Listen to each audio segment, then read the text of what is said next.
Hello friends, welcome to my channel. नोंथांमोनखौ आंनि गोदान video साफ्रोमखौबो गोसो गोथारै बराय हरबाय। आसा खालामो नोंथांमोना गासैबो इसोरनि अननायाव मोजाङैनो दं आरो आंबो मोजाङैनो दङ। नोंथांमोना नायदों मोहान स्टार ब्लग चैनल। सो नोंथांमोना आंनि भिडिअखौ नायनो इन्टारेस्टेड बा नायलांबाय थादो। सो गाइस, गुड इभिनिं साफ्रोमनिसिमबो। दायो टाइमा बेलासिनि 6:30 जाबाय लोगोफोर। जोङो दा सकआव थांबाय दं आरोखि, थाबायनानै थांगोन। अखा हाबाय दं नालाय ओरैनो साहाफोर लोंनो पकरिफोर जानो थांगोन आरोखि।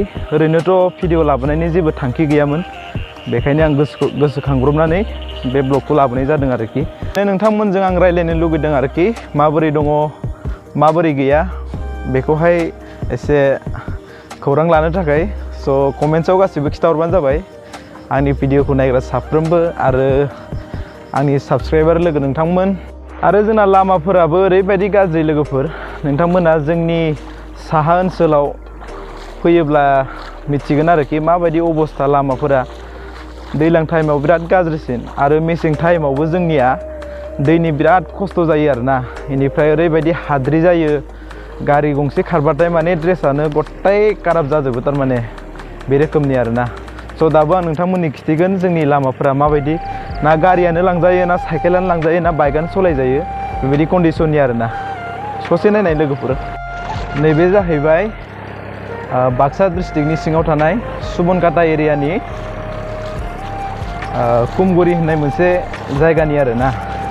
दा नै बियो मोनसे लामासो लोगोफोर, खिन्थु लामाब्लाबो बे माबायदि कन्डिसननि जानानै दङ नोंथांमोना नुदोंना। आङो दा लामा गेजेर गेजेर थाबायलांबाय दं गाइस। दा हमनानै ला लोगोफोर, बेजोंहाय सासे जेन'बा बेरामियाव गोग्लैबाय।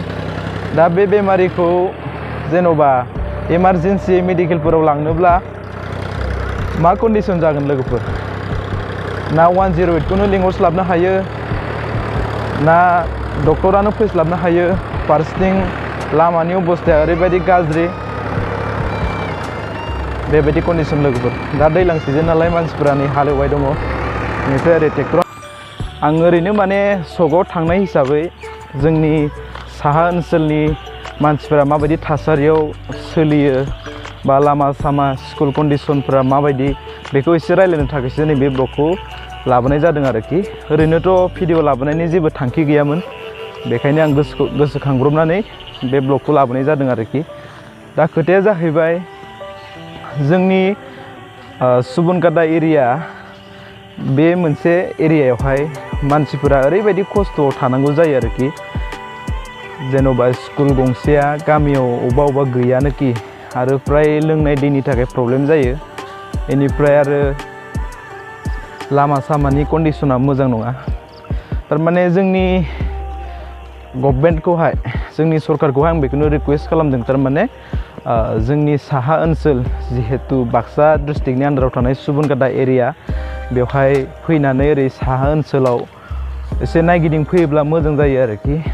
ओरैनोथ' इलेक्सनफोराव लामा गाज्रिब्लाबो बहुद फैयो खस्थ' खालामनानै, सान्दुं अखा मिथियालासिनो मिथिं दावथिं खालामफैयो, उमुक होगोन थुमुक होगोन होननानैहाय। खिन्थु जेब्ला इलेक्सन बायो, रिजाल्ट मोनखांनानै जेब्ला सरकार दायो, अब्ला बिथांमोना फैया आरोखि। बेनिनो इनफरमेसन हैबाबो लाखिनानैल' दोनो, बेनिफ्राय खामानिखौ मावफैया आरोखि। जागोन जागोन होननानैल' बुङो, खिन्थु बेबायदि सुबिदाखौ दासिमबो खालामनानै होआखै। स' रिकुवेस्टआ बेनो सरकारनिसिम, जाहाथे फैनानै एसे नायगिदिंफैनानै पाब्लिकखौ एसे सहाय खालामफैयो, बेनो आरोना लोगोफोर। थ' गासैबो मोजाङैनो दंना गाइस।